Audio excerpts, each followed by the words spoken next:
This is a single cam ventilator, and I'd like to show you how easy it is to use.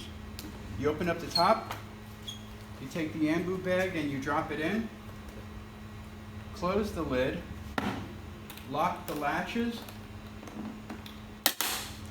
power it up, and start it.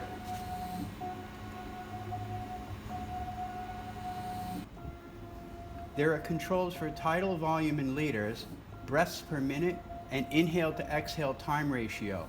There's also a sensor that'll show you the amount of pressure. And you can see the manometer is staying safely in the green.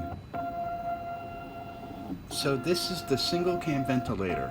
It's small, it only needs one AC outlet, it has 3D printed nylon gears, and it has an audible overpressure and safety alarm. So I hope you enjoyed watching this build as much as I enjoyed making this, and hopefully it can make a difference.